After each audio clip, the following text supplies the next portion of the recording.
Gracias, presidenta. Arturo Pavón, de Efecto Colateral y Chihuas News. Sí se quedaron algunos pendientes de los días anteriores. Rápidamente, son dudas que tienen los suscriptores sobre la credencialización. Pues nos preguntan los hermanos y hermanas migrantes, ellos cómo van a quedar, si tienen doble nacionalidad, ¿van a poder acceder también a esta credencialización y por ende sí, al pueden servicio? acceder. Aún no desarrollamos el esquema para la credencialización de las y los mexicanos que viven fuera de México, pero claro que pueden acceder de manera gratuita a los servicios de salud en nuestro país. Los institutos, como por ejemplo el Instituto Nacional de Neurología, ¿cómo quedan los pacientes? Porque sabemos que son tratamientos de por vida, son enfermedades degenerativas, y pues son muy costosas. ¿Ellos cómo quedarían en este sentido? Ellos van a seguir atendiéndose en los institutos nacionales de salud. La virtud que tiene el Servicio Universal de Salud es que, por ejemplo, para la atención primaria, digamos que padeces de una enfermedad o te enfermaste de algo, tienes algún dolor en algún lugar, requieres ir a un centro de salud para conocer qué tienes y ver si requieres algún medicamento. En este momento, si eres derechohabiente del IMSS, tienes que ir necesariamente a tus clínicas, a las unidades familiares del IMSS. Si eres del ISSSTE, necesariamente a las del ISSSTE, no puedes ir a ningún otro servicio. Si eres del IMSS Bienestar, ahí sí se recibe a todos los pacientes de cualquier derechohabiencia, pero particularmente aquellos que no tienen derechohabiencia. Entonces, en la atención a la salud se habla de 3 niveles de atención. El nivel primario son los centros de salud. Hay centros de salud pequeñitos que solamente tienen un consultorio con sus medicamentos. Hay centros de salud que son más grandes, tienen atención de especialidades, como las unidades de medicina familiar del IMSS, pero en general no tienen hospitalización. Es visita al médico, tus análisis, tus estudios, tu diagnóstico. Si requieres una operación o requieres una intervención mayor, pues te vas a los hospitales de segundo nivel. Se llaman de manera distinta en el ISSSTE, en el IMSS o en el IMSS Bienestar. Se llaman generales, se llaman regionales, en fin, tienen diversos nombres. Si en el Hospital General no hay la especialidad de cardiología y tienes un padecimiento en el corazón, entonces vas al tercer nivel. El tercer nivel ya es de mucha especialización. ¿Qué pasa en nuestro país en general?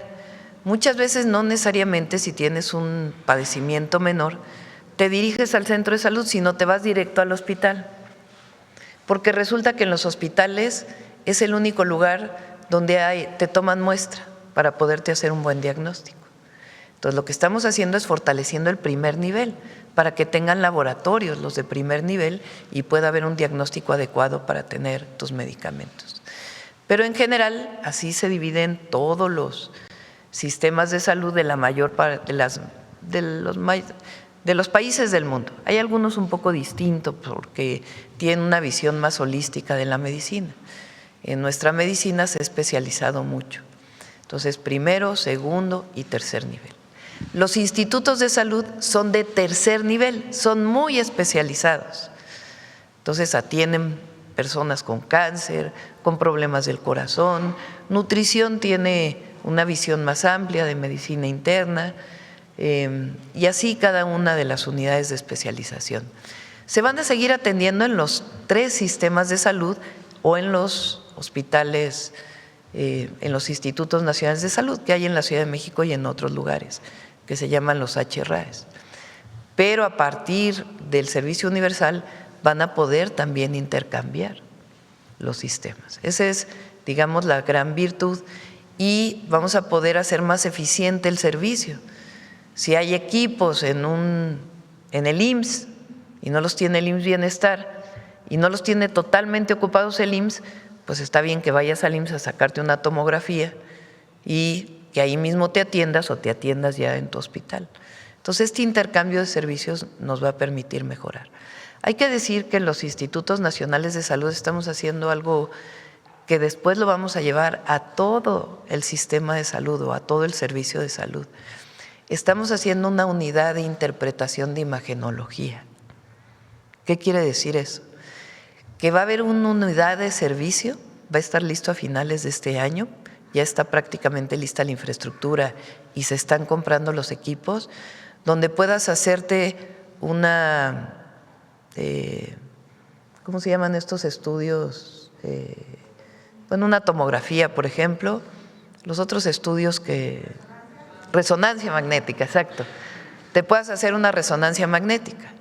No importa en qué instituto nacional te estés atendiendo, vas a ir a la unidad de imagenología, ahí te van a hacer tu servicio, ahí van a ver los radiólogos, todos los médicos que interpretan y de manera, por internet, digamos, van a mandar el diagnóstico a tu unidad de salud.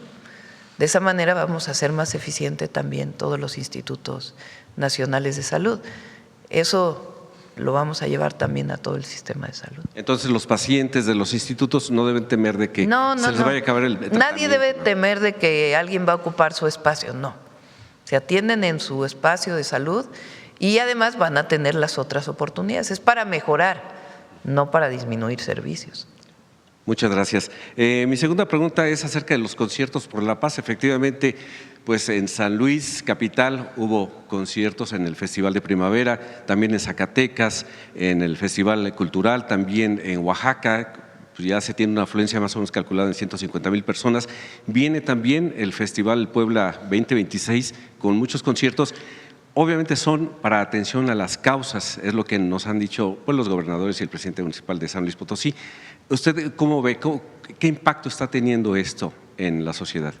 Bueno, es parte de lo que llamamos Jóvenes Transformando México, de este programa integral, que incluye las preparatorias, más universidades, o sea, acceso a la educación, derecho a la educación. ¿Qué más incluye? Más acceso al deporte. ¿Con qué? Con estos centros de México Imparable, los centros comunitarios de México Imparable, donde va a haber más deportivos y más espacio para actividades culturales. ¿Qué más incluye? Apoyo a colectivos culturales para el desarrollo de sus actividades. Entonces, acceso a la educación, acceso a la cultura, acceso al deporte y también incluye el programa de Boxeando por la Paz, en donde puedes acceder a un gimnasio de box, donde puedes llevar actividades de manera gratuita, todo absolutamente gratuito. Y después actividades masivas, las que hace el Instituto de la Juventud, que hace Tequios por la Paz, donde ya han llegado a participar más de 2 millones de jóvenes el mismo día, haciendo murales, haciendo actividades deportivas, culturales. Incluye conciertos, que en realidad es acceso a la cultura.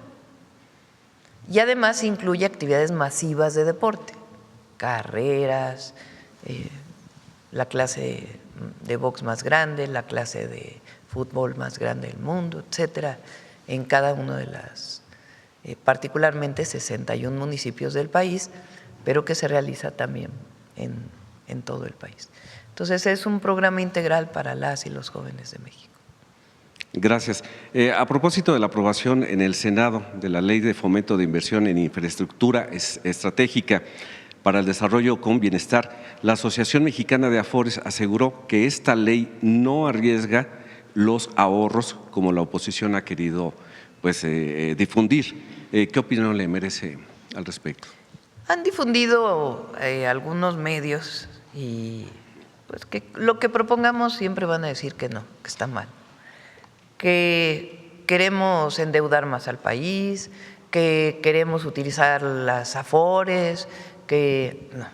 Se trata de aumentar la infraestructura en México, en carreteras, en puertos, en aeropuertos, en trenes de pasajeros, en trenes de carga, de aumentar la cantidad de obra pública en nuestro país a través de esquemas de financiamiento que son totalmente responsables. Son tan responsables que estamos pidiendo que se apruebe una ley en donde se utilicen distintos instrumentos. Y esto de lo que hemos hablado de inversiones mixtas, que garantizan la soberanía del Estado sobre las carreteras, los puertos, los aeropuertos, y se permite alguna inversión privada para el desarrollo. Lo hizo el presidente López Obrador en el aeropuerto de Puerto Escondido, en el aeropuerto de Tepic, en una de las carreteras de Guadalajara, la de Tepic-Compostela, en Nayarit, y estamos utilizando este instrumento pues para desarrollo de otras carreteras.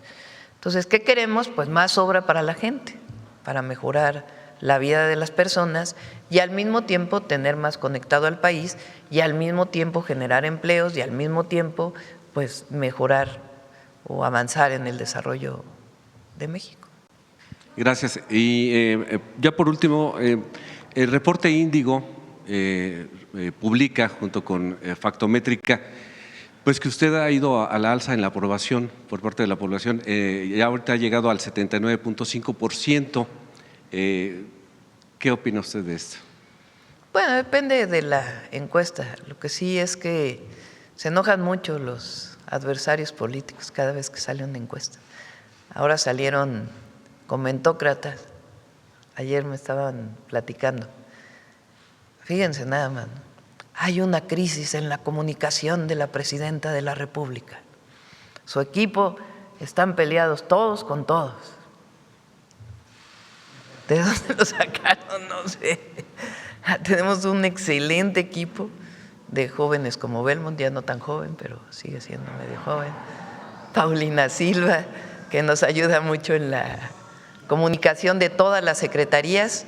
Ella tiene a cargo, entre otras cosas, la comunicación de todas las secretarías y los resultados del gobierno. Alfonso Brito, que nos ayuda también con los medios.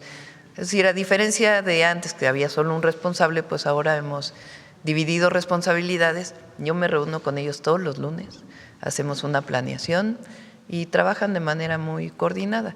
Y Jesús Ramírez, a quien también los comentócratas no les cae bien y muchos, nos ayuda mucho con los medios alternativos, pues por su experiencia y comunicación, y forma parte como coordinador de asesores pues de todo el equipo de comunicación. También se enojan y dicen que tenemos compradas a todas las empresas de encuestas. Pues imagínense lo que gastaría el gobierno si tuviera compradas a todas las empresas de encuestas. Y ahora sí que no importa el medio, de todas maneras, pues hay encuestas. Algunos nos dan 69, otros 70, 72, otros 78. Pero lo cierto es que hay una aprobación del gobierno de México por parte del pueblo. Hay quienes no están de acuerdo con nosotros y qué bueno, porque eso es la democracia. La mayoría de las y los mexicanos está contento con el gobierno de México y no vamos a traicionar nunca al pueblo, eso que lo tengan claro. Nunca vamos a traicionar nuestros principios. Presidenta, ya para finalizar, ayer mencionaban acerca de la necesidad de empezar a utilizar el gas ya en una forma pues mucho más masiva para la producción de energía eléctrica. ¿No han contemplado también los sistemas de almacenaje de energía eléctrica, sobre todo en lugares que también esperan un gran desarrollo como son las penínsulas Yucatán y Baja California? Primero voy con el gas, ¿no? Porque ayer lo que planteé y lo voy a repetir es: México depende en su consumo de gas natural de 75% que viene de importación. Si seguimos así, cada vez vamos a importar más gas natural. Necesitamos gas natural. En la perspectiva y en el plan que hemos hecho, sí necesitamos gas natural para una parte de la base de la generación eléctrica, para que son plantas muy eficientes que funcionan las 24 horas del día. Entonces hemos planteado que para una parte de la generación eléctrica es importante seguir utilizando gas natural. ¿Es lo único? No. Vamos a aumentar la energía solar, vamos a aumentar la energía del viento, todo en acuerdo con las comunidades. Vamos a aumentar la energía geotérmica, vamos a aumentar las fuentes renovables de energía, vamos a eficientar todavía más la energía hidráulica, y en algunos lugares donde todavía se puede utilizar más energía hidráulica sin necesidad de nuevas presas, lo vamos a hacer. Entonces vamos a aumentar las energías renovables. Ahora, ¿qué hacemos con ese 75% de gas que estamos importando? Frente a una situación como la que hemos vivido recientemente y la que han vivido otras regiones del mundo, donde por alguna razón puede no estar disponible ese gas, por razones climáticas. Hubo una helada tremenda durante un mes. Entonces, si usa más gas en Estados Unidos, sube mucho el precio del gas. Entonces, ¿qué pasa con México? ¿De qué hemos hablado nosotros en la cuarta transformación? Que un elemento sustantivo para nosotros es la soberanía, el fortalecimiento de México. Y en la soberanía está la soberanía energética. Entonces decimos, ¿dónde hay gas? ¿Hay gas convencional todavía, del que viene de la explotación convencional de petróleo? Sí. Bueno, pues hay que utilizar ese gas. ¿Es suficiente de los estudios que se han hecho? No, todavía tendríamos que importar mucho. ¿Qué otras opciones hay? Bueno, las otras opciones son el llamado gas de lutita, el gas no convencional. ¿Se debe utilizar de la misma manera que se ha explotado en Estados Unidos? No, porque eso tiene muchos impactos ambientales y utiliza mucha agua. ¿Hay nuevas tecnologías? Sí. ¿Quién nos puede decir si esas tecnologías no tienen tanto impacto ambiental? Pues un grupo de expertos mexicanos, de los mejores, en agua, en geotermia, en geología, en geofísica, en residuos peligrosos, en reciclamiento de agua. Esos expertos los estamos llamando, estamos platicando con ellos, son de la UNAM, son del POLI, son de distintas, de los centros e institutos de hoy la Secretaría de Ciencia y Tecnología. ¿Todos son de la 4T? No, no todos son de la 4T, son científicos que son especialistas en su ramo. ¿Y qué queremos? Que nos ayuden a tomar la mejor decisión posible para el futuro de México. ¿Qué otro tema importante? Ese 75% que ya importamos viene del gas llamado de lutita, nada más que está del otro lado de la frontera. Entonces no nos impacta aquí, pero impacta del otro lado. ¿Vamos a utilizar el agua potable? ¡No! Entonces lo que dijimos ayer de manera muy abierta, muy franca es, en este mundo en el que vivimos, México debe garantizar su soberanía. Y la soberanía, una parte fundamental es la soberanía energética. Entonces lo que anunciamos ayer es, la próxima semana les vamos a presentar a los expertos que nos van a ayudar a tomar la mejor decisión. Porque sería muy irresponsable de nuestra parte decir, no, seguimos importando y no vemos ninguna otra alternativa. Expertos en energía que nos ayuden a tomar la mejor decisión posible del plan que viene. Ayer leí, es que se reunió con BlackRock y al otro día anunció el fracking. ¿De verdad? Como si… No se me hubiera, es que da risa. Como si me hubiera puesto yo de acuerdo con BlackRock el día anterior para anunciar al otro día. ¿Qué es eso? Pues es un fondo muy importante de inversión. El presidente López Obrador se reunió con él muchas veces, nosotros nos reunimos con él como con otros fondos de inversión para conocer lo que está pasando en el mundo, su visión sobre México y que conozcan pues lo que hemos planteado para el desarrollo del país. Igual nos reunimos con los sindicatos, igual nos reunimos con los trabajadores y con quien más nos reunimos es con el pueblo de México. Viernes, sábado y domingo por lo menos estamos hablando de manera permanente de los planes, del desarrollo y de nuestros principios y de hacia dónde vamos. Y el otro compromiso fundamental, los programas de bienestar. Muchas gracias, buenos días. Vamos de este lado, a ver, ¿quién no ha preguntado hace rato? ¿Quién lleva 2 semanas sin preguntar? No, y yo los veo y digo, no, estos ya preguntaron. Ay, Reina lleva 15 días, hay otros que llevan 3 semanas, ¿quién no lleva 3? A ver el compañero para que no diga que no le dimos la palabra. Gracias, presidenta. Jorge Chaparro, de Mega Noticias. Presidenta, esta madrugada ya se aprobó lo que se llama la reforma electoral, el Plan B. Fue aprobado por la mayoría del Congreso y ya se pasa a los congresos locales para su aprobación definitiva. Preguntarle, y haciendo referencia a esto que mencionaba de la popularidad que tiene, efectivamente tiene una popularidad alta, presidenta, y yo no vi a nadie pidiendo que la presidenta se sometiera su mandato a revocación. No he visto ninguna voz que lo pida, salvo la presidenta propia, en su propuesta. Esto me llama la atención porque pues no veía yo necesidad de que se adelantara. Quisiera preguntarle primero eso, ¿por qué adelantarla o por qué pretendió adelantarla?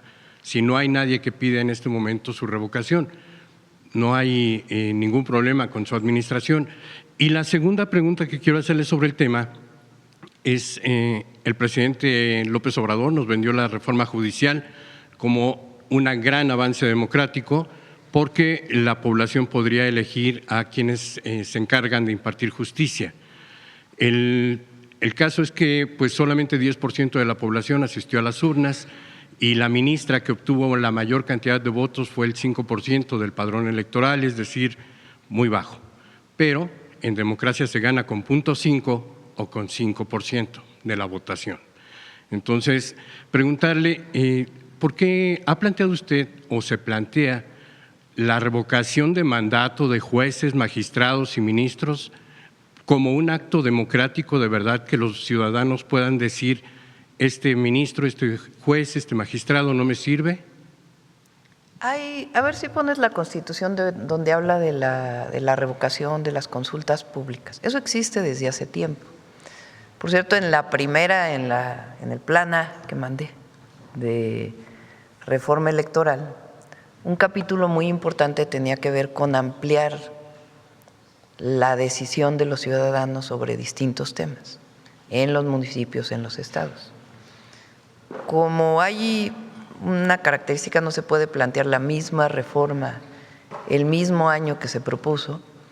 Esto lo vamos a llevar después porque yo creo que es importante que la gente decida hacia 2000, ya después de la elección quizá, volver a plantear una reforma donde la ciudadanía, el pueblo, tenga la posibilidad de decidir sobre temas en sus municipios, en los estados o a nivel federal, fortalecer la consulta pública, lo que se llama la democracia participativa. Pero bueno, eso ya será después. Hoy la propia Constitución establece que un número de firmas de ciudadanos puede pedirle al Instituto Nacional Electoral la realización de consultas y para ser vinculatorias se requiere un porcentaje de la votación del padrón electoral. Eso ya existe. Si hay un grupo de ciudadanos que quiere, hoy yo quiero la revocación de mandato de tal persona, quiero, lo puede pedir al INE. El INE toma la decisión si procede de acuerdo a las leyes, de acuerdo a la Constitución, y se hace la votación, hay que destinar recursos para esa votación y tienen que tener un porcentaje de la votación del padrón para que pueda ser vinculatoria, es decir, que se acepte. Entonces, lo que planteas ya existe, ya está en la Constitución. Igual la revocación de mandato ya está en la Constitución. Entonces, no es algo nuevo. El presidente López Obrador hizo la revocación de mandato en su 4º año de gobierno. Él mismo la había planteado en el 3º, no hubo la mayoría calificada y se fue hasta el 4º año de la votación. En una propuesta que yo hice, además de lo que ya se aprobó, que ahora paso a explicar qué fue lo que se aprobó, decía yo que puede ser en el 3º o en el 4º. Eso era la propuesta. Ni siquiera decía yo, vamos a ir en el 3er año por la revocación, sino vamos a poner en la Constitución que cualquier presidente o presidenta pueda solicitar o cualquier persona o cualquier grupo de ciudadanos la revocación de mandato en el tercero o en el cuarto año. No se aprobó y queda abierto a que pueda realizarse en el cuarto año. Así estaba planteado y así es. ¿Qué característica tiene eso? Pues que la gente decida si quiere ir, si debe seguir o no debe seguir. Esa es la característica que tiene la revocación de mandato. ¿Qué artículo es? A ver si me… 35. El que se refiere a la revocación de mandato del presidente de la República se llevará a cabo conforme a los siguientes. Será convocado por el Instituto Nacional Electoral a petición de los ciudadanos y ciudadanas en un número equivalente al menos al 3% de los inscritos en la lista nominal de electores, siempre y cuando en la solicitud correspondan a por lo menos 16 entidades federativas. El instituto, dentro de los siguientes 30 días que se reciba la solicitud, verificará el requisito establecido en el párrafo anterior. 2. Se podrá solicitar en una sola ocasión y durante los 3 meses posteriores a la conclusión del tercer año del periodo constitucional. Ahí es donde yo había puesto, del segundo o del tercer año del periodo constitucional. Ese era nada más el cambio, no había más que eso. Ahora, sobre consulta pública.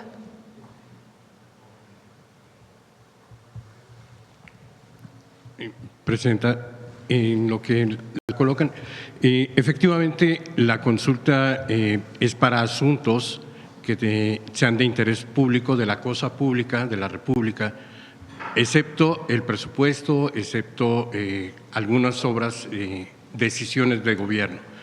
Y temas electorales. Y temas electorales, pero no es un mecanismo de control para, como existe la revocación de mandato en el caso de los jueces. Es decir, no existe en este momento un mecanismo de control ciudadano que permita, por ejemplo, remover a un juez que la ciudadanía considere se equivocó, aunque sí lo haya elegido por medio del voto. Esa es mi pregunta en concreto. Es un buen planteamiento y si se quiere proponer, que se proponga. Pero usted no lo ha considerado.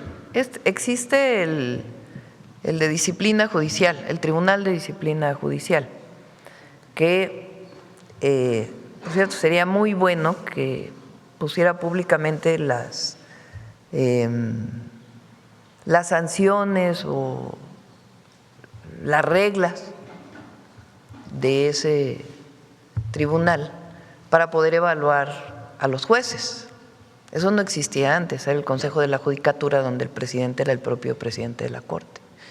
Ese es, digamos, el principal mecanismo al que puede acceder el ciudadano para quejas de un juez de cualquier característica.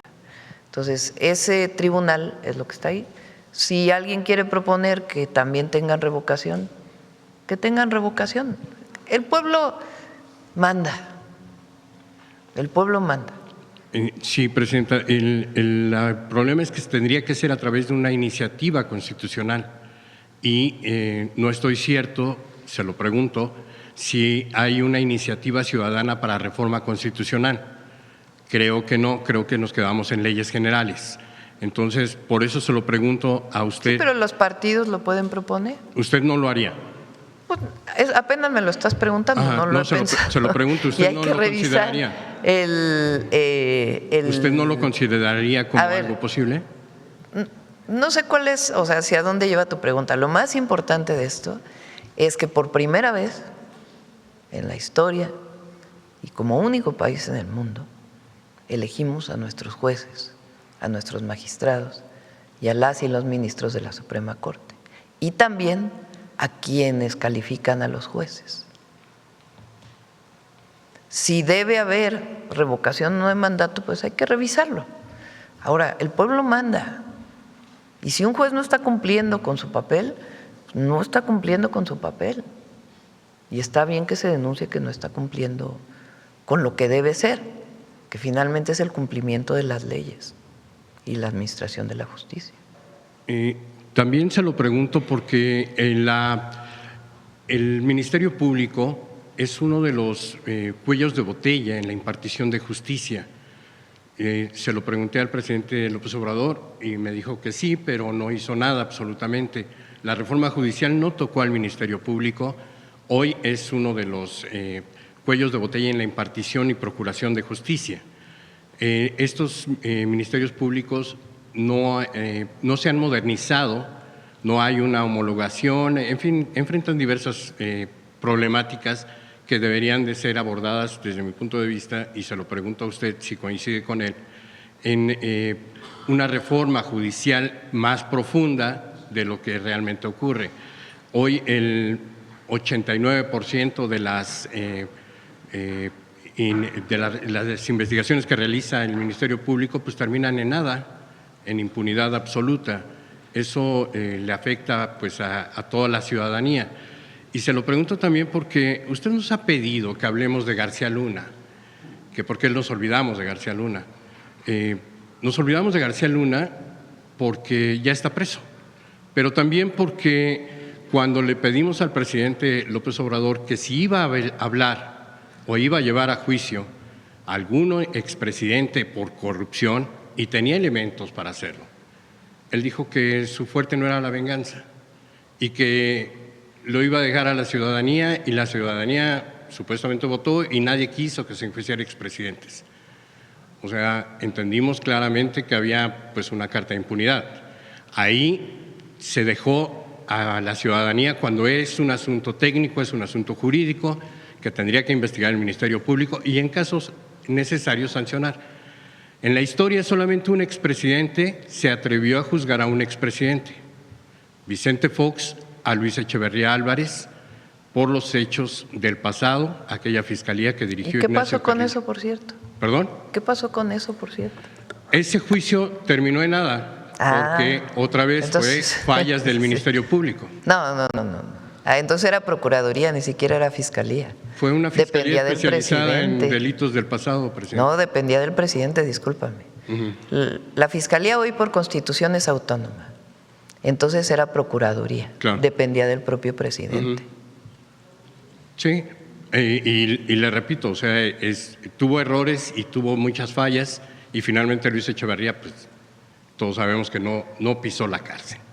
Pero fue Vicente Fox quien lo llevó a ese banquillo, por primera vez un Por eso, expresidente. ¿pero en qué acabó eso? Porque tú dices, lo llevó a ese banquillo, ¿pero en qué acabó? En nada. Ah, bueno, gracias. Ajá.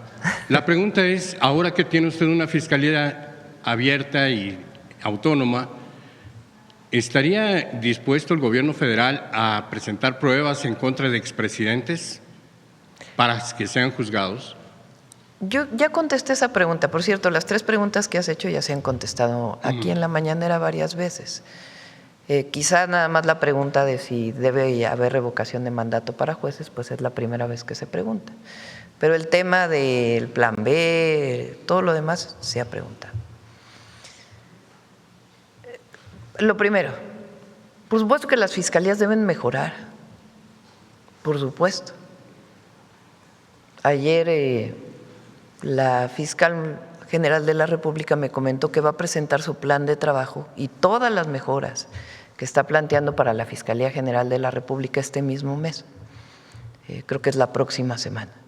Va a hacer una presentación pública de su plan de trabajo porque tiene muchos planteamientos de mejora de la Fiscalía General de la República, su modernización y la atención de las personas, que es sumamente importante. Además de la Fiscalía General de la República están las fiscalías estatales, que por supuesto tienen que ir mejorando y los ministerios públicos tienen que ir mejorando. Nadie ha planteado que no.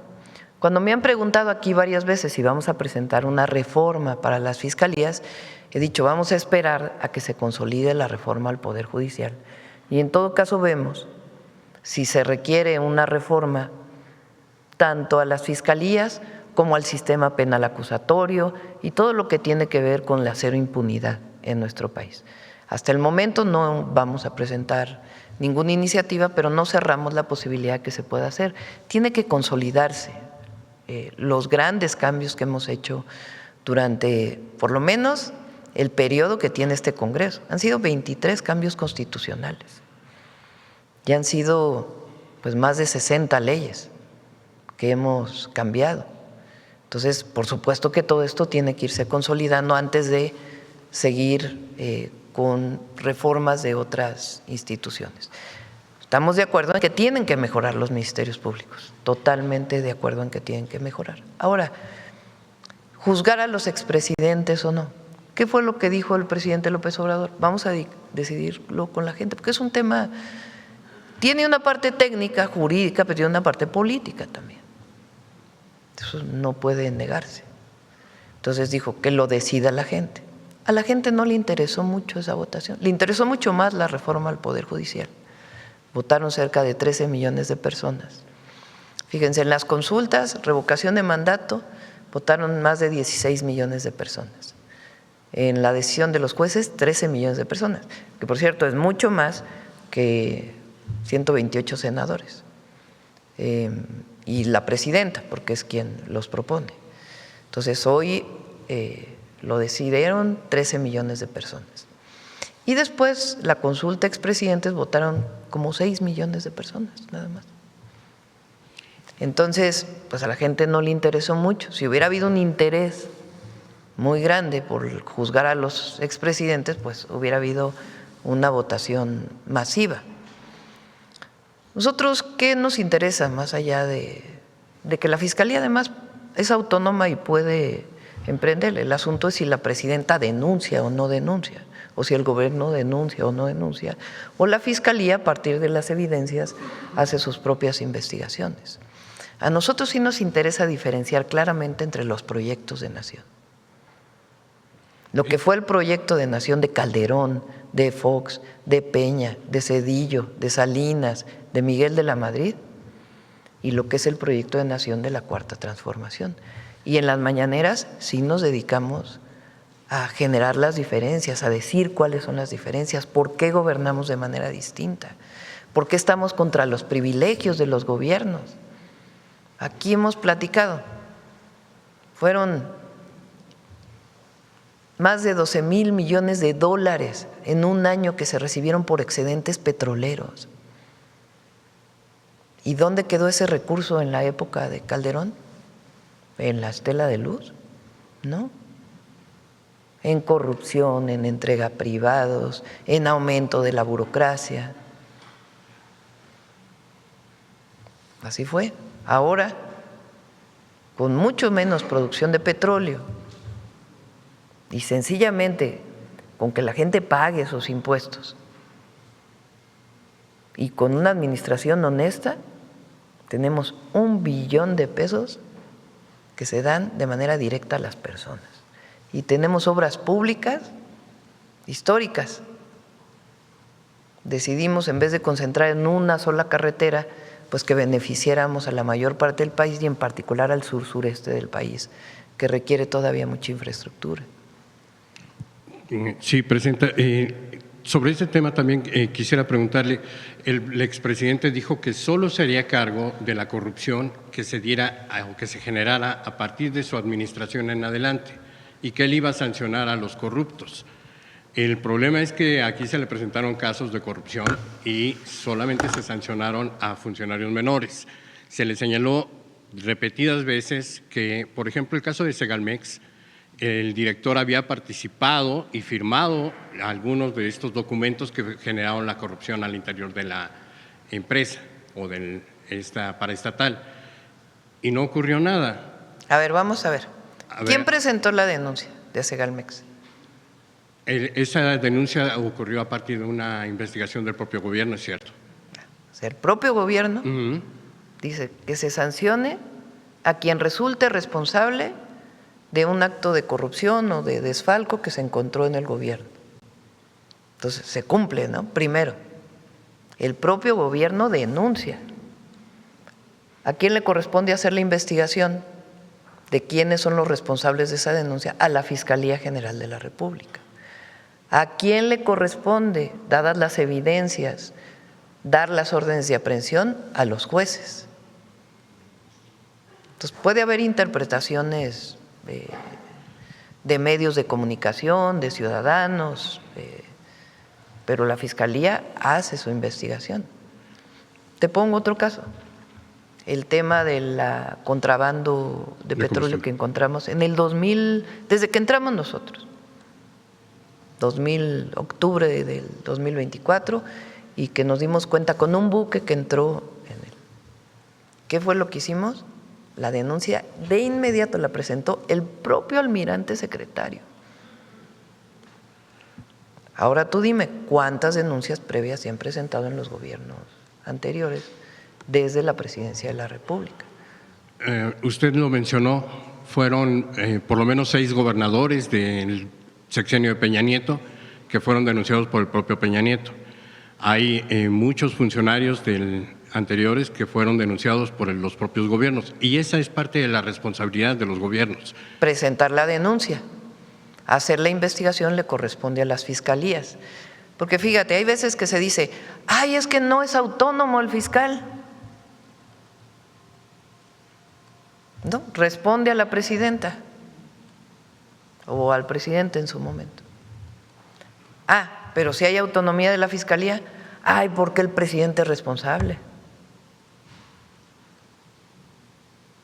Cada quien tiene un papel que cumplir. Ahora, ¿tú crees que el presidente López Obrador hubiera hecho el Tren Maya, el interoceánico, la refinería Dos Bocas, los programas de bienestar, sin aumentar impuestos? ¿De dónde vino ese recurso? De un programa de austeridad y del combate a la corrupción. No hay de otra. Y de decir, no se pueden deducir impuestos. Digo, no deducir, condonar impuestos. Si no, no hubiera habido recursos para todo ello. Entonces, se presenta una denuncia y se hacen las investigaciones, y quien resulte responsable es cero impunidad. Esa es, por lo menos, nuestra visión. Si yo encuentro o hay una denuncia, se presentó este tema de Pemex, ayer lo dijeron. El propio director general de Pemex presenta la denuncia. Dice que se investigue a ver si es cierto lo que dice el medio de comunicación.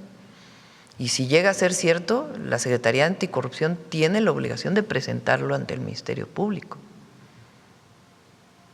Y que se detenga quien tenga que detenerse de acuerdo a las evidencias. De acuerdo a las evidencias. En este sentido, Presidenta, también preguntarle, porque ya se cumplen 6 meses de que me prometió el secretario de Hacienda que me entregaría una tarjeta en torno a el huachicol o contrabando de combustible, para saber desde cuándo inició, a cuánto asciende el desfalco al erario por no pago de impuestos, saber cuántos buques están involucrados. Lo vamos a presentar aquí. Como les he dicho, está trabajando la Secretaría de Energía, y lo vamos a presentar aquí, de cómo se puede dar uno cuenta.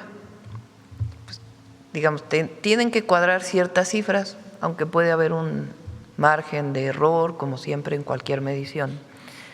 La cantidad de combustible que se importa, la cantidad de combustible que se produce, la cantidad de combustible que se vende, los impuestos que se pagan por todo ese combustible. Entonces, esos datos, con detalle, no solamente digamos los datos agregados, ya los tiene la Secretaría de Energía, los ha estado trabajando con la Secretaría de Hacienda, con el SAT, y pronto ya los vamos a presentar, y además cómo ha disminuido de manera importante este contrabando de combustibles, porque es importante que haya la diferencia. Y cómo fue en el 24, en el 23, en el 22, en el 21. Entonces, esos datos ya se tienen, se van a presentar junto con todo lo que se ha estado haciendo para erradicar el contrabando de combustible.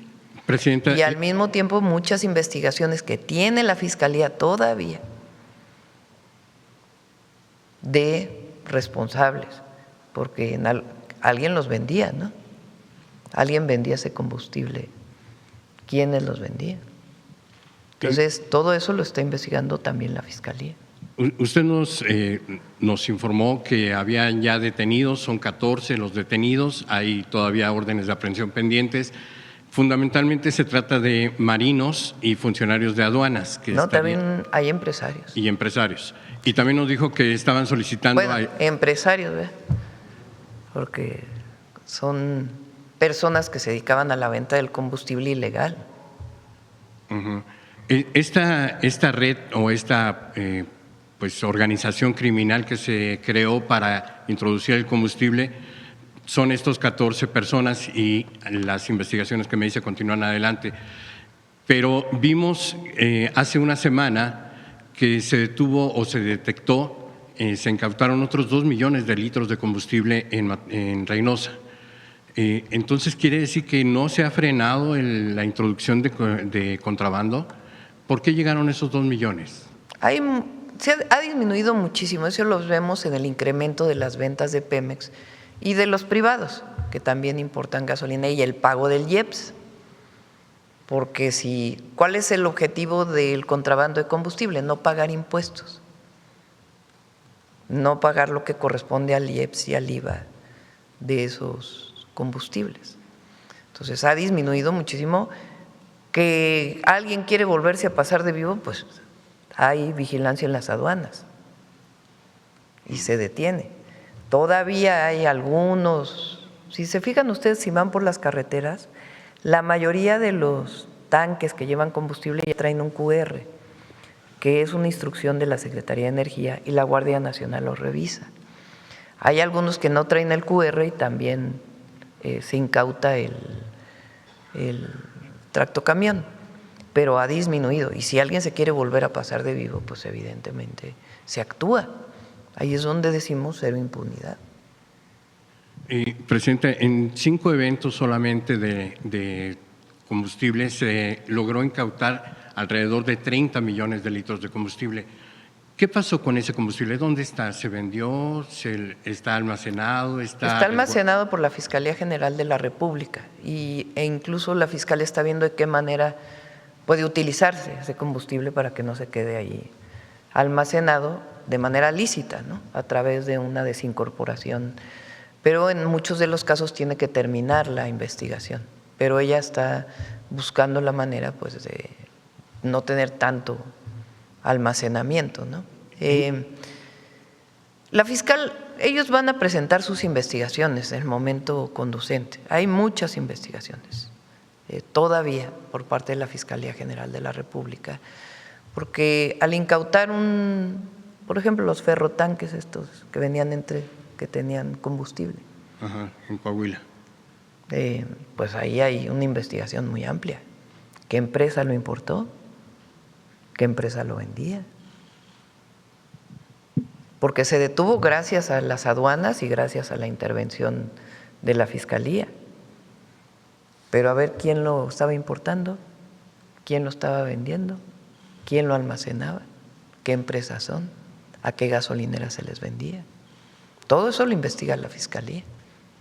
Y la parte administrativa, para evitar que eso siga ocurriendo, el contrabando de combustible, pues se mantiene. Lo que disminuyó muchísimo al presidente López Obrador fue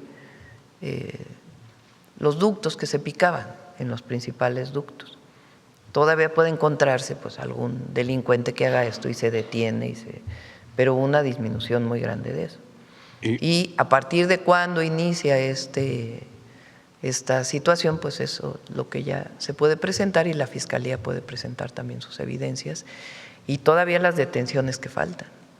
¿Le han informado si hay funcionarios relacionados? Porque podría haber funcionarios de Petróleos Mexicanos, podría haber más funcionarios de la Secretaría de Marina, podría haber incluso del SAT o de la Secretaría de Hacienda involucrados. La Fiscalía es quien tiene las investigaciones y ellos, para mantener la autonomía, yo no estoy preguntando ¿y a quién tienes en la carpeta? Pues no, ellos tienen que actuar y tampoco les digo no vayas a detener a no, tampoco. La Fiscalía tiene que actuar a partir de las investigaciones que tiene y si encuentra que hay un funcionario público involucrado, cero impunidad. Finalmente, Presidenta, de mi parte, le agradezco por todo el tiempo que me ha brindado. En torno a las gasolinas que se enviaron a Cuba, el director no nos aclaró perfectamente, pero confirma las cifras que habíamos publicado, que son las cifras oficiales que entregaron a Estados Unidos, de 1.400 millones de ¿A Estados dólares. Unidos? A la Security Exchange Commission, la SEC de Estados Unidos, es la Bolsa de Valores, es el informe que entrega Pemex. Sí. Bueno, es que no es al gobierno, sino como Pemex. No, dije tiene, a Estados Unidos, sí, no al de gobierno, acuerdo. perdóneme. Ajá. A Estados Unidos, a este organismo. Sí, porque es una empresa pública Pemex y tiene que dar la información en ese sentido. Y además es donde se reúnen los inversionistas que probablemente quieran invertir a Pemex. Sobre todo en los bonos. Sí. Y pues bueno, esos 1.400 millones, pero hay investigaciones periodísticas que hablan de que podrían haber salido 3.000 millones. Solicité a las aduanas de México que me dieran la información y me dicen que no tienen nada, que no tienen ningún… La información de cuánto petróleo se exportó a Cuba por razones comerciales, no sé si no la han dado, pero se puede presentar, no tiene ningún problema. ¿Cuánto se ha exportado por razones comerciales? Ustedes saben que desde hace un tiempo decidimos enviar ayuda humanitaria y estamos viendo el esquema, sin afectar a México, de seguir enviando combustible. Hoy Cuba recibe combustible de Rusia. Va a mantener esta… nosotros hemos apoyado de muchísimas otras formas y además defendemos siempre la autodeterminación del pueblo de Cuba. Y lo vamos a seguir defendiendo siempre. Las exportaciones son reglas comerciales, se exporta, ellos pagan, si no pagan a tiempo, pues se acumula una deuda. Recuerden que comenté que Peña Nieto les condonó la deuda a Cuba, que debían por la exportación de combustible, y puede ser muy claro cuánto han pagado, cuánto… O sea, nosotros no tenemos nada que esconder. Entonces, ¿hubo exportación de petróleo? Sí. ¿Hubo exportación de combustible? Sí. De México a Cuba, como ha existido desde hace mucho tiempo. Y la información es transparente. Seguimos ayudando a Cuba de muchas maneras. Sí, al pueblo de Cuba lo vamos a ayudar siempre. Esa parte es interesante porque le quiero preguntar, hoy el diario El Universal publica que Cuba le pidió que usted reserve la información sobre la ayuda humanitaria durante 5 años. ¿Es falso? Sí. Cuba no nos ha pedido, además, imagínense cómo nos va a decir Cuba, reserva la información, o cualquier país. Nosotros tenemos nuestras propias reglas. Es falso que Cuba haya pedido. Es una información que le da a Mexit a El Universal. No, Cuba nunca ha pedido que reservemos la información, imagínense. No. Nunca ha pedido Cuba a México que reserve información. Entonces, y en todo caso, si lo pidiera, pues depende de nosotros si la publicamos o no. Entonces, nosotros no tenemos nada que esconder con Cuba. Al revés, estamos orgullosos de apoyar al pueblo cubano. Orgullosa estoy de apoyar al pueblo de Cuba, porque es la mejor tradición diplomática que ha tenido nuestro país. Porque México es hermano de los pueblos y nos sentimos orgullosos de apoyar a Cuba, como apoyamos a El Salvador, como apoyamos a Honduras con el programa Sembrando Vida, como apoyó el general Lázaro Cárdenas a la República Española, como apoyaron gobiernos posteriores a la llegada de muchísimos sudamericanos frente a los golpes de Estado, como apoyamos a California con los incendios forestales, como apoyamos al pueblo de Chile con los incendios forestales, como apoyamos a Haití cuando tuvieron los problemas del huracán. México es un país con una tradición hermosísima de fraternidad con los pueblos y nos sentimos orgullosos, y todas y todos los mexicanos se deben sentir orgullosos de ello. Por eso no tenemos nada que esconder. Sí, toda la información, no tiene ningún problema. Presidenta, ¿y nos podría decir cuándo podríamos tener la información? Sí, con gusto lo revisamos y se informa sin problema. Muchas gracias. Muy bien. Bueno, vamos de este lado.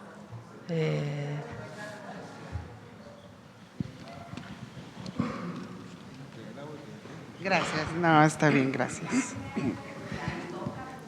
Gracias, presidenta. Olga Ojeda Lajud, corresponsal de Diario del Istmo, el periódico Imagen de Veracruz del Corporativo Imagen del Golfo. Me voy a regresar al tema que nos trajo hoy, sobre infraestructura carretera.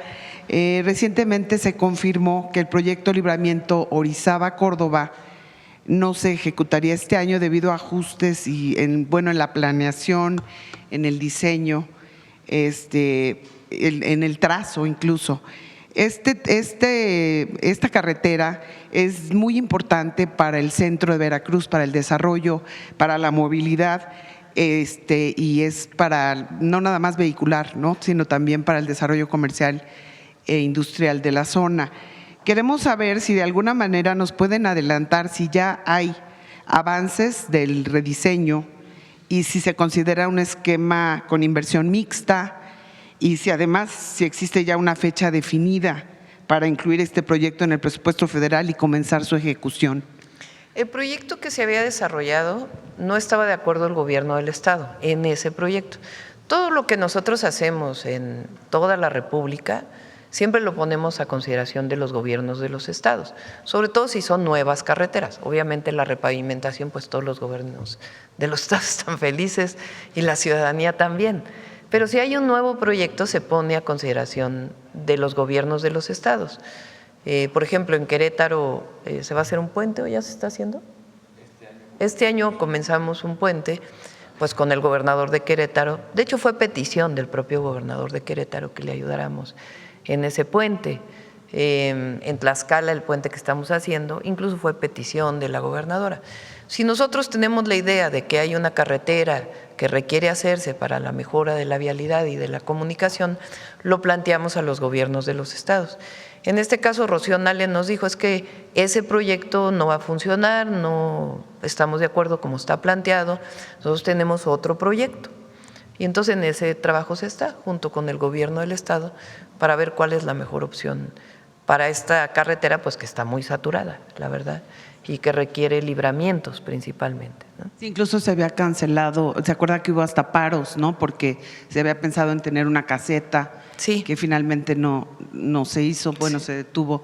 ¿Tienen una idea de para cuándo? O pues vamos a verlo con rediseño? Rocío para ver cuáles son las opciones y ver cómo podemos apoyar.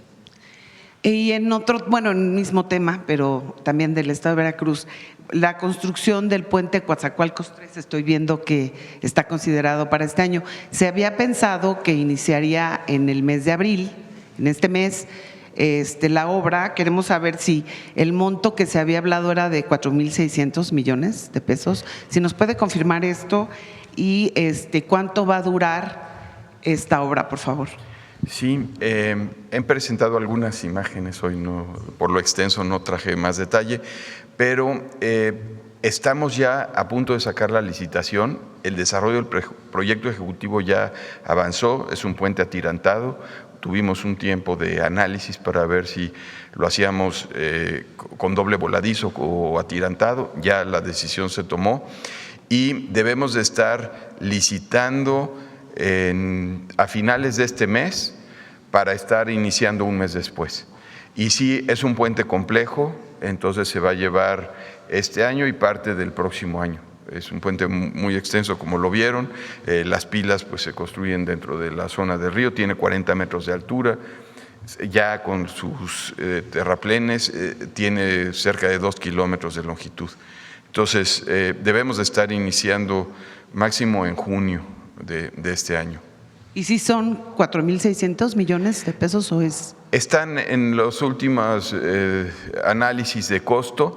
Sí, por la característica del puente, es un puente costoso, pero están ahorita en los últimos ejercicios. Es una estructura metálica y con esta condición de atirantado bueno, y además vamos a reparar el que es basculante, para que tengan acceso ahora sí ya barcos con alturas de 40 metros libres. Entonces, también eso está considerado dentro del costo. Muchas gracias. Por otro lado, presidenta, de acuerdo a las declaraciones del propio director general del AIFA, el señor Isidro Pastor, se evalúa un proyecto para conectar la terminal vía ferrocarril con los principales puertos del país, incluyendo Veracruz. ¿En qué consiste este proyecto para convertir a AIFA en el primer aeropuerto internacional de América Latina, según declaraciones del propio Pastor? ¿Y qué infraestructura adicional se está contemplando, así como terminal de carga también, o qué se requiere? ¿Y cuál es el papel específico del ferrocarril en esta conexión con el puerto de Veracruz? Hay una vía de ferrocarril de carga que va a Veracruz. De hecho, estamos viendo que esa misma vía pueda ser utilizada para pasajeros, que es uno de los planteamientos que hice en campaña. Lo está analizando la Secretaría de Marina, qué se requeriría, la inversión que se requeriría. Eso llegaría a una parte a Puebla y a Veracruz. Entonces, ese proyecto está. Pero existe la vía de carga. ¿Quién lleva esa carga? En este momento la llevan concesionarios, empresas privadas, por la privatización que se hizo a finales de los 90 de los ferrocarriles en México. Entonces se está analizando la posibilidad de que esta partecita del AIFA a la conexión de esas vías, cuánto costaría para pues garantizar la carga que llega justamente al AIFA y que pueda haber mucho más movilidad de la carga que llega por aviones. Está en análisis todavía, se está viendo esa posibilidad. Pero sí está está en análisis, todavía no es así, lo vamos a hacer mañana, no, está en análisis. Exacto, sí. Muchas gracias.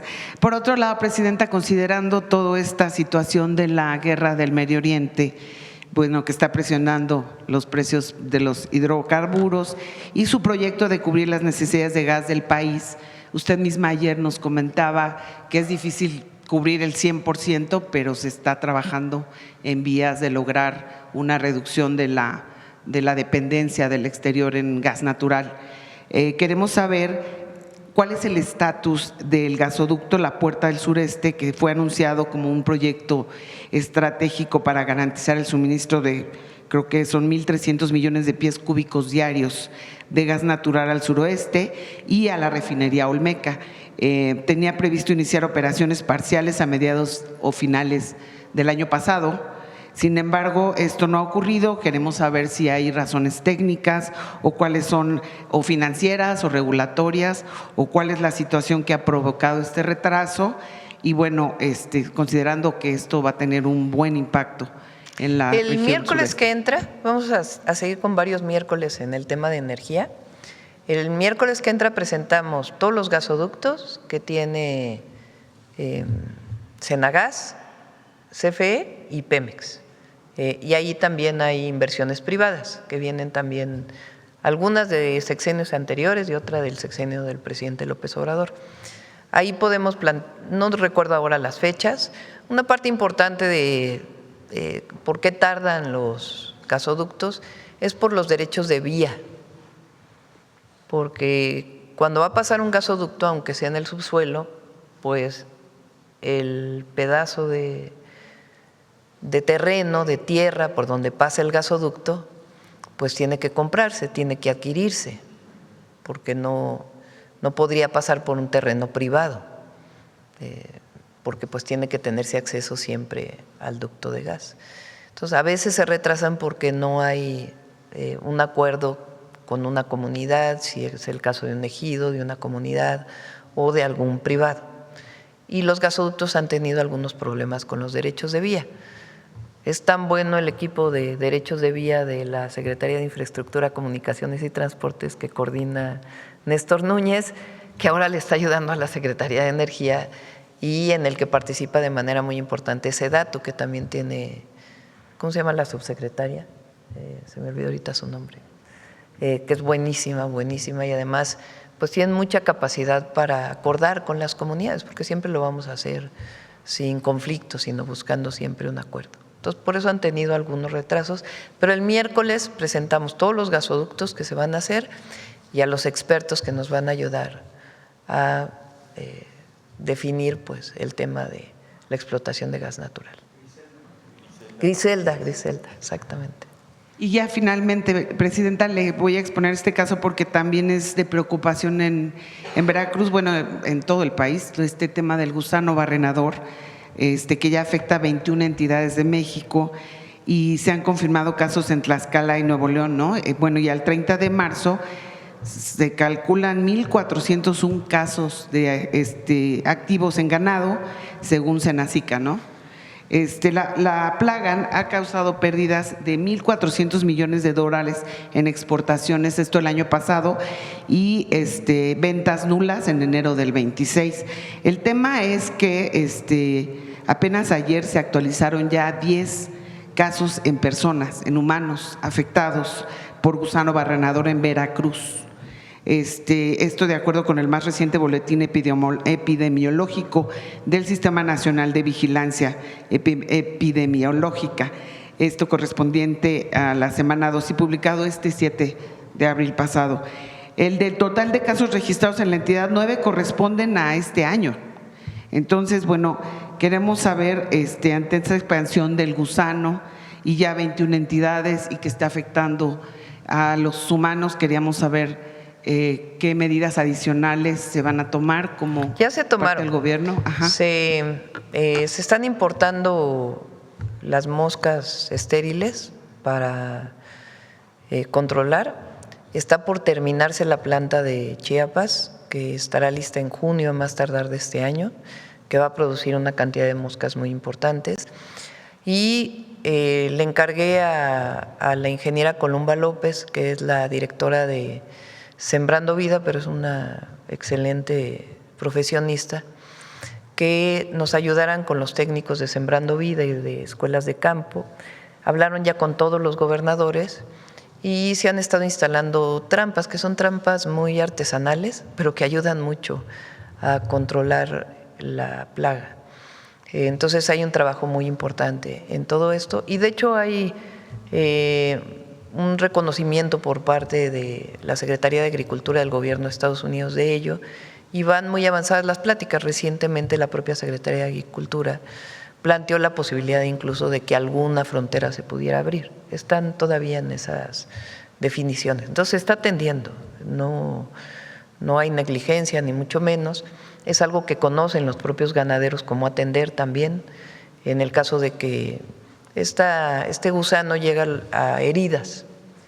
Entonces lo que hay que hacer pues es curar las heridas para evitar que llegue el gusano y además pues evitar que se reproduzca. Entonces se está atendiendo y ya pues traemos a SADER para que lo informe. Y por parte de la afectación a los humanos, ¿se tiene considerado alguna especie de… Es atendible, no es algo serio, de una enfermedad grave, terrible, sino que con sanar la herida, con resolver el problema, se puede atender y saben cómo atenderlo los médicos de los centros de salud. Entonces que hay que ir a atenderse con un médico. Muchas gracias, Presidenta. Bueno, ahí vamos por este lado, 15 días nada más. Vamos a ver reforma que nunca pregunta. Gracias, Presidenta. Buenos días. Sí, buenos días. Para consultarles sobre este interés de su gobierno de profundizar en el tema del gas no convencional. ¿Ya tienen contemplado quién desarrollaría estos proyectos? ¿Si sería Pemex o habría participación de empresas privadas? Todavía no tenemos el mecanismo. La idea es que pudiera, en caso de encontrarse la tecnología que no tuviera estos impactos ambientales que tiene el fracking tradicional, que pudiera abrirse como ha garantizado Pemex, contratos del propio Pemex y contratos mixtos, pero todavía no avanzamos en ello porque tendrían que tener su propia característica. ¿Será necesaria alguna adecuación legal o constitucional para este tema? Ninguna, ya está todo contemplado. Lo primero es la garantía de la soberanía sobre los recursos naturales, que se garantiza con el cambio constitucional y el cambio a las leyes de Pemex y todas las leyes de hidrocarburos que se hicieron. Y en todo caso, si hay alguna participación privada en contratos, tendría que determinarlo la propia Secretaría de Energía y el propio Pemex a través de mecanismos que beneficien a las y a los mexicanos. Entonces, ¿se contemplarían una especie de contratos mixtos como los que ya nos han expuesto o algún posible esquema de asociación o concesión con empresas? Concesión no. ¿Asociación? No. Las concesiones no, ni los contratos privados ni las concesiones las estamos tomando en cuenta, sino un esquema que ya ha trabajado Pemex, en donde que es completamente distinto a lo que se hizo en la época de Calderón, de los contratos de servicios múltiples que eran absolutamente leoninos, o las rondas que hizo Peña Nieto. El objetivo es que primero se pague el impuesto para el bienestar, que es fundamental, que es la garantía para todas y todos los mexicanos, y que el mayor porcentaje de la explotación vaya para Pemex, y en todo caso que una parte pueda ser desarrollada por los privados, como han sido los contratos en muchos casos, que incluso, porque Pemex muchas veces contrata privados para hacer las obras. Entonces, cualquiera de estos esquemas que pudiera generar esta posibilidad. Pero primero y antes que nada hay que determinar las tecnologías. ¿Pemex tiene este tipo de tecnología que se refiere para explotar este tipo de campos? No, y estamos viendo primero, ¿qué problema tiene el fracking? ¿Cuál es el principal problema ambiental del fracking? O del gas no convencional o del gas de lutita.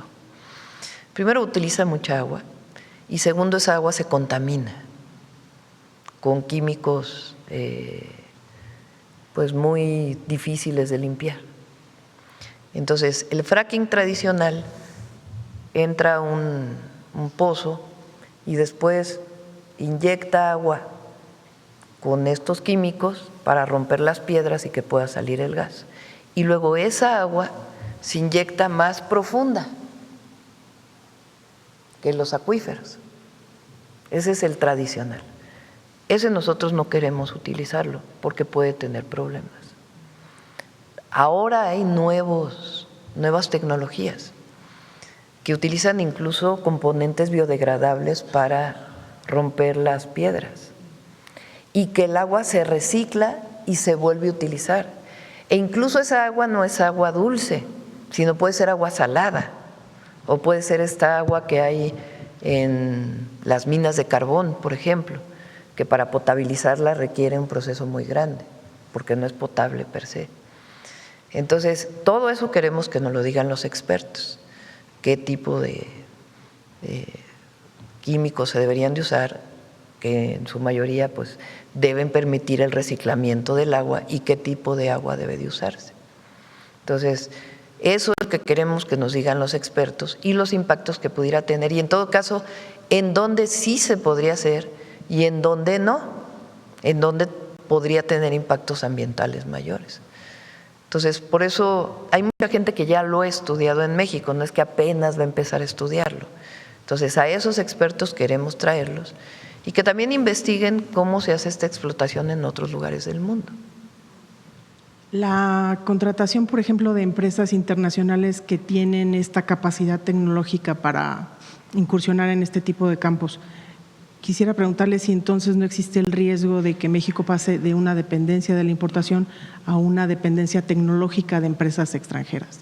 Bueno, hay mucha dependencia tecnológica de México en muchas áreas.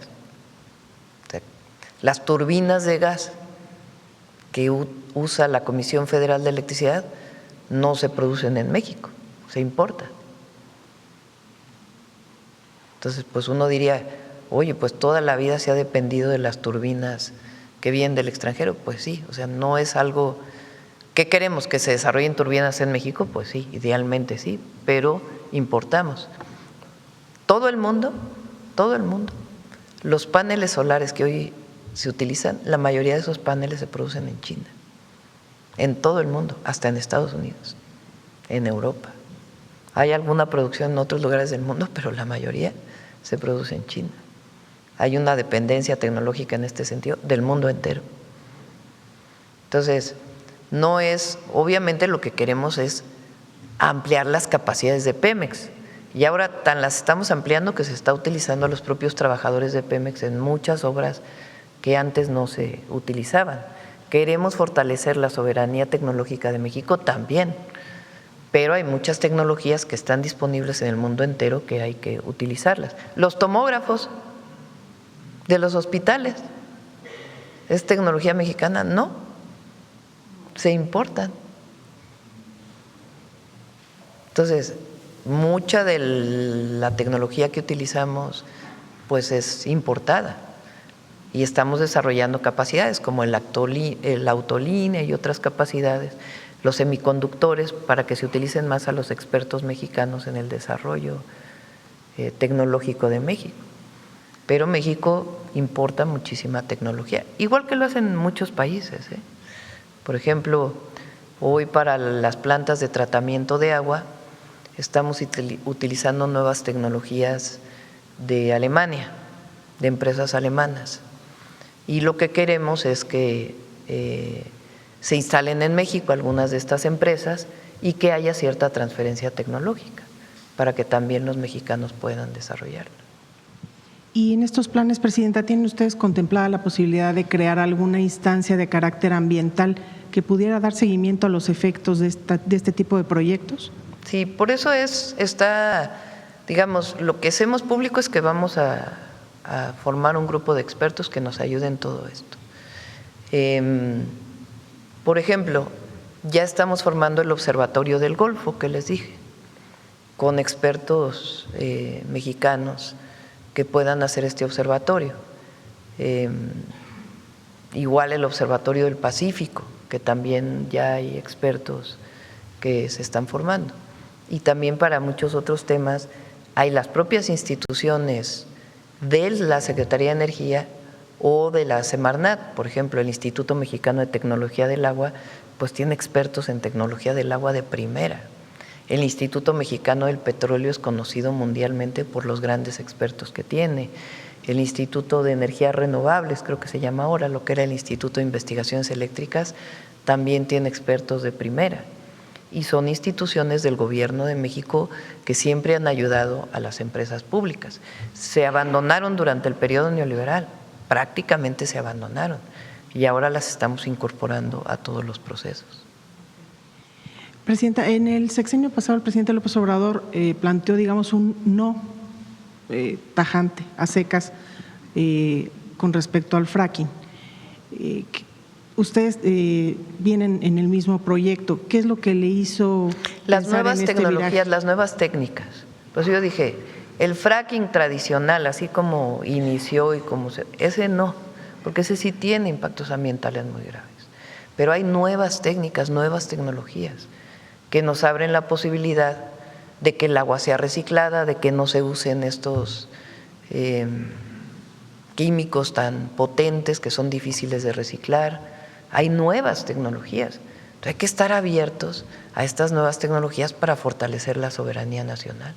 O sea, ¿existe evidencia de que esta tecnología de fracking con bajo impacto ambiental se ha desarrollado en otros países Sí. y podría traerse a Sí, México? Sí, sí.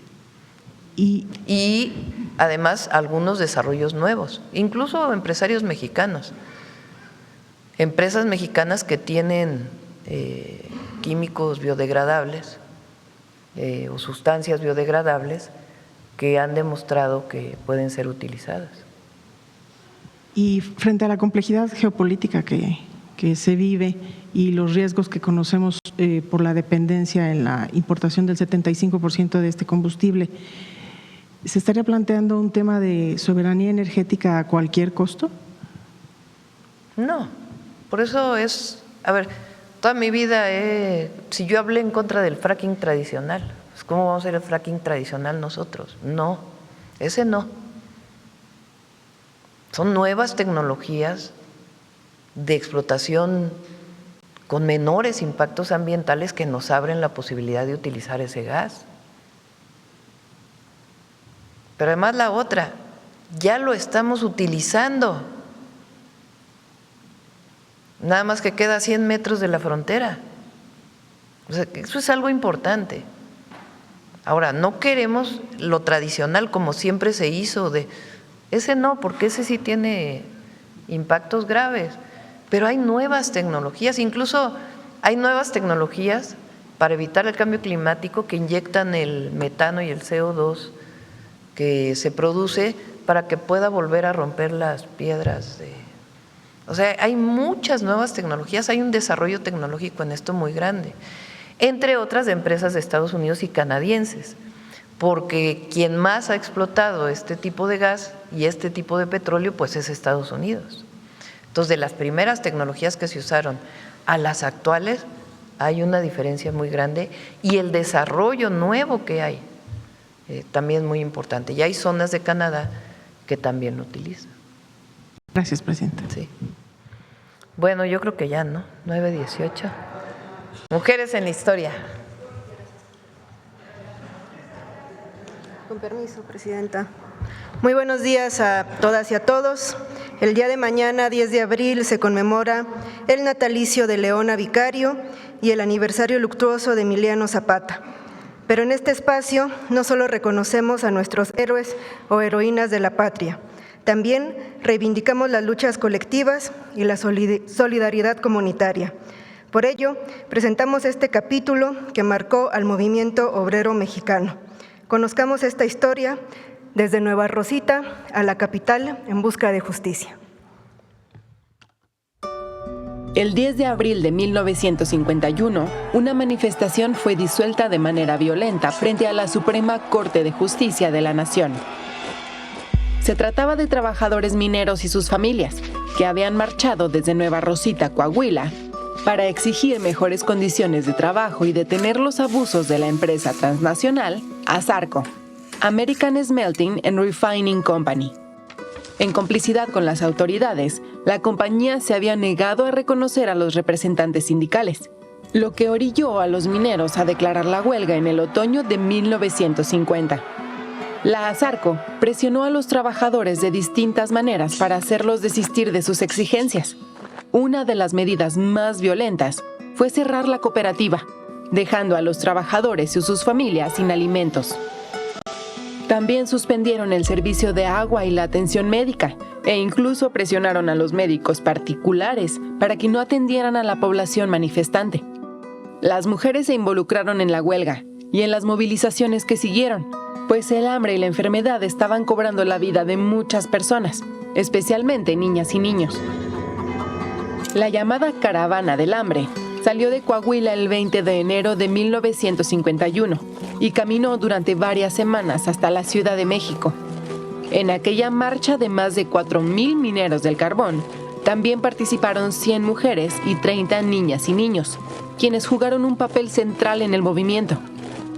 Tanto mujeres como hombres tomaban la palabra en cada parada durante su recorrido hacia la capital y reivindicaban el nombre que sus detractores le habían dado despectivamente a la caravana. En palabras de Guadalupe Rocha, dirigente de la Alianza Femenil Coahuilense, sí, tenemos hambre y sed, pero hambre y sed de justicia. Esta alianza estaba integrada además por Adela Ochoa, Juana Jasso y Amelia Mata, entre otras mujeres de la localidad. La presencia femenina en la caravana se convirtió en un emblema de la resistencia obrera y fue ampliamente documentada por la prensa y por escritores como José Revueltas y Mario Gil. También contó con el apoyo del Taller de Gráfica Popular.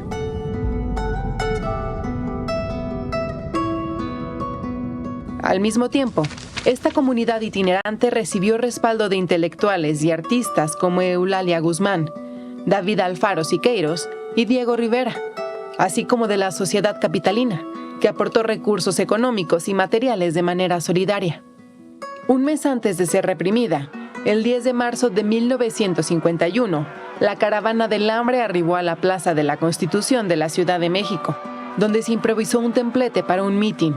La primera oradora fue Guadalupe Rocha, quien con voz firme señaló: Las mujeres de Nueva Rosita y Cloete hemos acompañado y acompañaremos a nuestros maridos, a nuestros hijos, a nuestros padres y a nuestros hermanos para darles aliento y para que no cesen en su lucha. No va a ser llorando como este movimiento va a ganarse. Vamos a ganarlo con abnegación, con fe, con decisión. El impacto de la movilización alcanzó niveles internacionales, por lo que llegaron donativos desde países como Canadá, Estados Unidos Checoslovaquia y China. Uno de los factores que hicieron que la población conectara con el movimiento fue la presencia y la voz de las mujeres. Muchas gracias.